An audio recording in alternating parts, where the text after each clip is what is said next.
Assalamualaikum warahmatullahi wabarakatuh.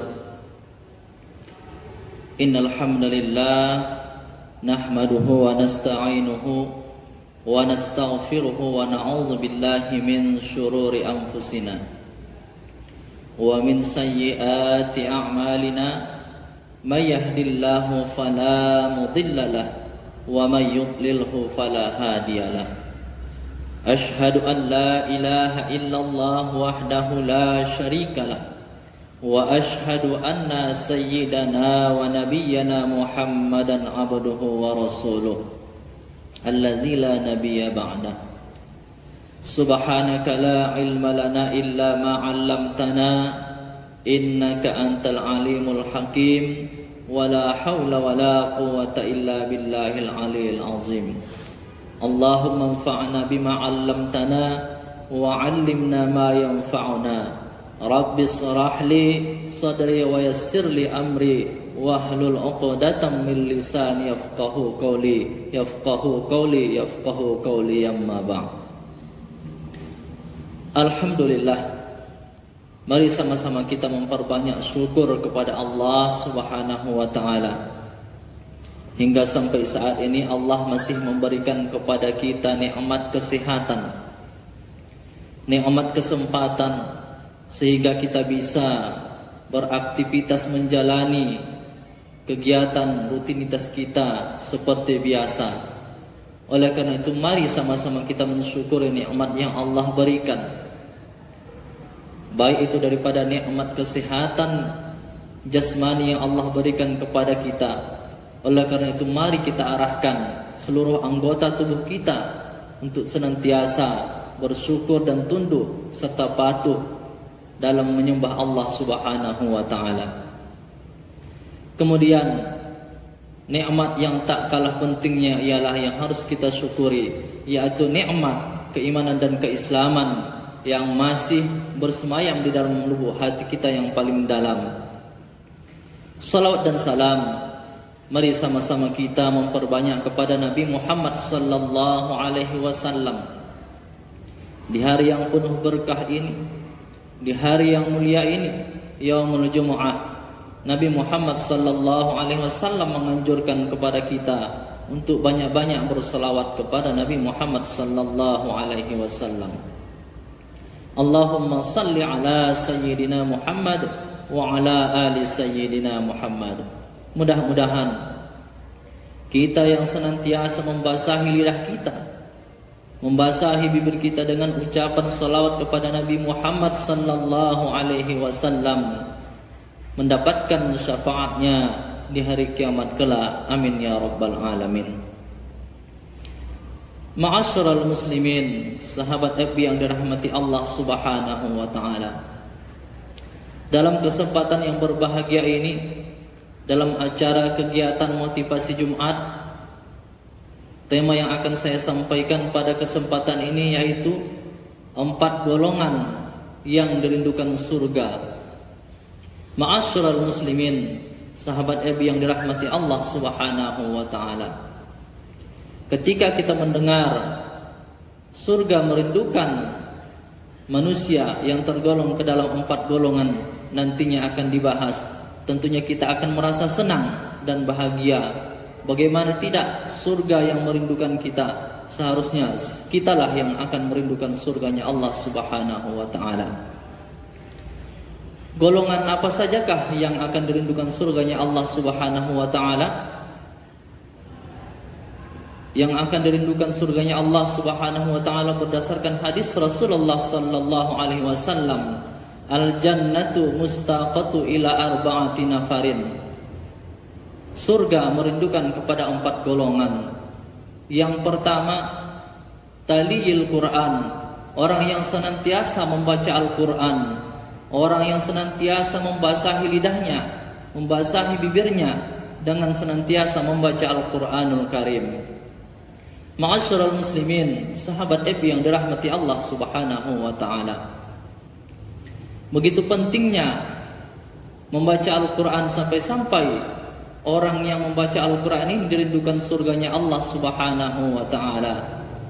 Ketika kita membaca Al-Quranul Karim, sangat besar ganjaran pahala yang diberikan Allah Subhanahu wa taala kepada kita, sebagaimana sabda Rasulullah sallallahu alaihi wasallam, "Man qara'a harfan min kitabillah," barang siapa yang membaca satu huruf daripada ayat Al-Qur'an, "falahu bihi hasanah," maka baginya satu kebaikan. "Wal hasanatu bi'ashrin," dan satu kebaikan itu diganjar ataupun diberikan Allah Subhanahu wa taala menjadi 10 kebaikan. "La aqulu alif lam mim harfun," aku tidak mengatakan alif lam mim itu satu huruf, walakin, dan akan tetapi, alif harfun wa lamun harfun wa mimun harfun. Alif lam mim menjadi 3 huruf. Setiap hurufnya Allah berikan pahala ataupun balasan bagi orang yang membacanya, satu kebaikan, dan satu kebaikan itu dilipat gandakan Allah lagi menjadi 10 kebaikan. Ketika kita membaca alif lam mim, itu artinya kita mendapatkan 30 kebaikan daripada huruf-huruf Al-Quran tersebut. Apalagi kita membaca daripada ayat Al-Quran, seperti contoh Bismillahirrahmanirrahim, Alif Lam Mim, Dzalikal kitabu la raiba fih, Hudan lil muttaqin. Ketika kita membaca daripada ayat-ayat Al-Quran, maka semakin banyak yang kita baca, maka semakin besar pula ganjaran pahala yang diberikan Allah Subhanahu wa taala kepada kita. Kemudian ketika kita membaca Al-Qur'anul Karim, apalagi sampai-sampai kita menghafalkan Al-Qur'anul Karim, kemudian mengamalkan isi kandungan daripada ayat Al-Qur'an tersebut, maka Al-Qur'an akan datang kepada kita nanti di hari kiamat, lalu berkata, "Wahai Allah, berikanlah kepada mereka kemuliaan." Maka Allah Subhanahu wa taala akan berikan mahkota kemuliaan kepada orang yang senantiasa membaca Al-Qur'anul Karim. Lalu Al-Qur'an juga mengatakan, berkata lagi, "Wahai Allah, berikanlah pakaian kepada orang yang senantiasa membaca Al-Qur'an." Lalu Allah Subhanahu wa taala memberikan perhiasan kepada orang yang senantiasa membaca Al-Qur'an. Lalu Al-Qur'an juga berkata lagi, "Wahai Allah, ridhoilah orang yang senantiasa membaca Al-Qur'an tersebut." Maka Allah Subhanahu wa taala memberikan ridhonya kepada orang yang senantiasa membaca Al-Qur'an. Sahabat Nabi yang dirahmati Allah Subhanahu wa taala, oleh karena itu, mari sama-sama kita tumbuhkan rasa cinta kita untuk membaca Al-Quran, rasa gemar kita untuk membaca Al-Quranul Karim. Mudah-mudahan kita termasuk ke dalam golongan orang-orang yang merindukan surganya Allah Subhanahu wa taala. Tidak hanya itu, apalagi kita menghafalkan Al-Quranul Karim, maka Allah Subhanahu wa taala akan masukkan orang yang menghafal Al-Quran, kemudian Allah berikan kepada orang yang menghafal Al-Quran itu dapat memberikan syafaat ataupun pertolongan kepada 10 orang keluarga ataupun sahabat daripada orang-orang yang menghafalkan Al-Quranul Karim. Inilah golongan pertama yang dirindukan surganya Allah Subhanahu wa taala. Lalu golongan yang kedua, dalam hadis Rasulullah sallallahu alaihi wasallam yang dirindukan surganya Allah Subhanahu wa taala, wa hafizil lisan, orang yang senantiasa bisa menjaga lisannya, bisa menjaga ucapannya, dan hanya mengucapkan berkata yang baik-baik. Sebagaimana sabda Rasulullah sallallahu alaihi wasallam, "Man kana yu'minuna billahi wal yaumil akhir," barang siapa yang mengaku beriman kepada Allah dan hari akhir, "falyakul khairan," maka hendaklah ia mengatakan yang baik-baik saja, "aw liyasmut," atau lebih baik ia diam. Ma'asyiral muslimin, sahabat Nabi yang dirahmati Allah Subhanahu wa taala, ini memberikan pengertian kepada kita bahwasanya kita diberikan dua pilihan ketika kita tidak bisa mengucapkan perkataan yang baik, maka kita hendaknya lebih baik memilih untuk diam. Kemudian begitu pentingnya menjaga lisan ini sampai-sampai Rasulullah sallallahu alaihi wasallam dalam suatu riwayat pernah bertanya kepada para sahabatnya, "Wahai sahabatku, siapakah orang yang bangkrut itu?" Lalu para sahabat menjawab, "Orang yang bangkrut itu ya Rasulullah ialah orang yang tidak memiliki dirham, orang yang tidak memiliki harta benda, dan orang yang tidak memiliki apa-apa sama sekali." Lalu Nabi Muhammad sallallahu alaihi wasallam menjawab, "Bukan wahai sahabatku, orang yang bangkrut itu ketika nanti di hari kiamat dia datang menghadap Allah Subhanahu wa taala dengan membawa pahala salatnya, membawa pahala zakatnya, membawa pahala sedekahnya, membawa pahala hajinya, dan membawa pahala puasanya. Lalu datang seorang yang pernah ia gunjingi ketika hidup di dunia, lalu mengadu kepada Allah Subhanahu wa taala, "Wahai Allah, dia ini ketika dulu hidup di dunia, dia menggunjingku, merampas hakku." Lalu Allah Subhanahu wa taala memotong pahala daripada yang dibawa orang tersebut menghadap Allah Subhanahu wa taala. Kemudian datang lagi seseorang mengadu kepada Allah Subhanahu wa taala yang pernah ia gunjingi selama hidup di dunia, maka sampai-sampai pahala orang yang menggunjing itu habis. Maka itulah yang dikatakan Rasulullah sallallahu alaihi wasallam bangkrut. Oleh karena itu sahabat Nabi yang dirahmati Allah Subhanahu wa taala, jangan sampai ketika kita melakukan amal ibadah selama hidup di dunia ini tidak bernilai di hadapan Allah Subhanahu wa taala disebabkan kita tidak bisa menjaga lisan, tidak bisa menjaga ucapan.